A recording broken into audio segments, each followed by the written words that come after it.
একটা অতীতকে ভুলতে তোমার হাত ধরেছিলাম প্রিয়, আর তুমি তো আমার সেই অতীতের থেকেও আরো ভয়ঙ্কর অতীত থেকে গেলে। অনেক কিছু পেয়েছি তোকে ভালোবেসে, যদি কিছু পাইনি তা ওটা হলো সবার সামনে তোকে আপন বলা আর তোর পাশে থাকার অধিকার।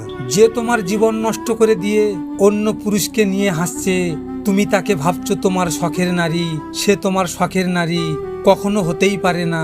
একটা কথা মনে রেখো, যেখানে স্বার্থ শেষ সেখানে ভালোবাসাও শেষ। হ্যাঁ, এটাই বাস্তবতা। আমি তাকে আজও দোষ দেই নাই, কারণ সে আমাকে হারায়নি, হারিয়েছি আমি নিজেকেই। যে মানুষটা আমাকে কখনোই চাইনি, আমি তাকেই নিজের সব সময় সব অনুভূতি দিয়ে বসেছিলাম।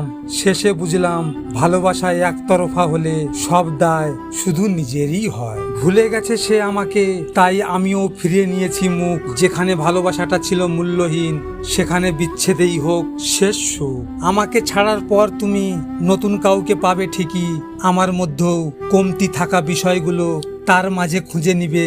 সত্যি বলতে তুমি প্রথম তাকে পেয়ে ভাববে ভালো কাউকে পেয়েছো। প্রথম সে তোমার অতীত মেনে নেবে, তোমার পাওয়ার বা ইমপ্রেস করার যা যা প্রয়োজন সে তা করবে, তোমার সব কথা সে মেনে নেবে।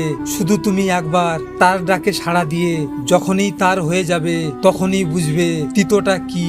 কিছুদিন যাওয়ার পর সে তোমার অতীত নিয়ে কথা শোনাবে, নিমিষেই তার তোমার প্রতি ভালো লাগা কমে যাবে আর তোমার প্রতি মানসিক অত্যাচার বাড়তে থাকবে। তারপর তার সাথে তোমার কিছুদিন যেতে না যেতেই তুমি আলাদা হতে চাইবে। সেই দিন তুমি বুঝবে যাকে তুমি ছেড়ে এসেছো তার মতো তোমাকে কেউ ভালোবাসবে না আর বাঁচতেও পারবে না। ভিডিওটি ভালো লাগলে পাশে থাকবেন, আর হ্যাঁ, নিজের খেয়াল অবশ্যই রাখবেন, কারণ এটা স্বার্থের দুনিয়া। এখানে নিজের খেয়াল নিজেকে রাখতে হয়, অন্য কেউ রাখবে না। দেখা হচ্ছে পরের ভিডিওতে। ভালো থাকবেন, সুস্থ থাকবেন।